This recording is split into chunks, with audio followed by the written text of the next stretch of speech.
We do have a lot of depth with Yeah. Austin McGarr and Shane Marshall and even John Cable. So we've got 3 guys that can catch back there. Certainly lose a lot of leadership with Mason Meadows. But we've got some depth back there, and both those guys are going to catch. And then again, John Cable will be the 3rd guy if something came up. But we do have some depth at the catcher position. Did Mason learn if he's definitely going to have surgery or not? Well, we're still waiting to find out. Actually, we got better news yesterday that, I mean, obviously he's got some facial fractures.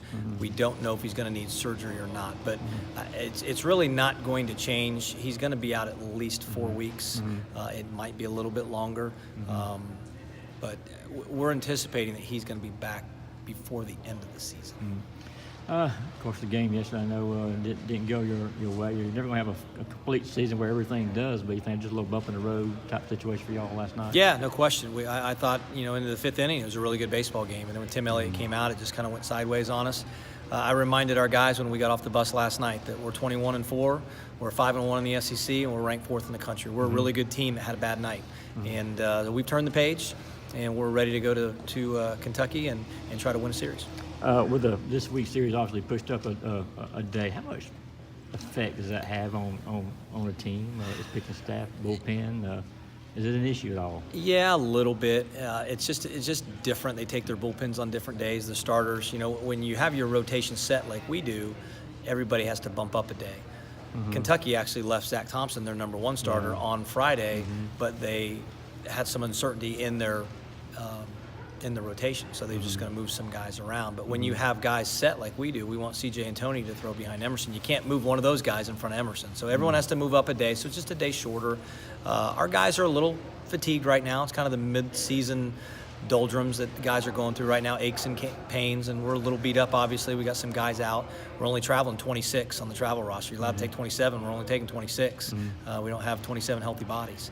So we're a little beat up, but a lot of people are beat up right now. We just have to kind of circle the wagons and get through it right now. Patrick had to stay home? Yeah, Patrick is staying home. He's really close. He had a good day yesterday, feels better, but jumping on a plane, doing all the things that you have to do when you're on the road, we just felt like it was better for his long-term health and for our team in the long run. We need him back, but him traveling might do more harm than good. And you still feel some of the guys who are out, Webb and Proctor, will be ready next week, you think? Yeah, Webb and Proctor are progressing really well. They are not going on this trip, but they are progressing really well.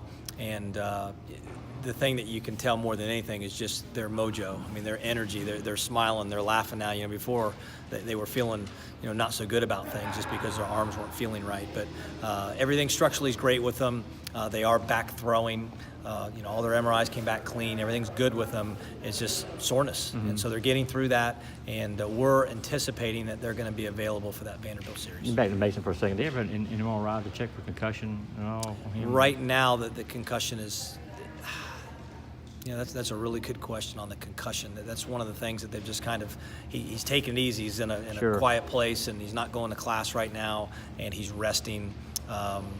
I'll have to check with the trainer whether or not he was actually diagnosed with a concussion. He probably was, but he's got some facial fractures, and that's the biggest main concern right now, and the doctors are trying to decide whether or not they're going to have surgery. How many times have you ever seen that kind of play happen, though, foul the ball?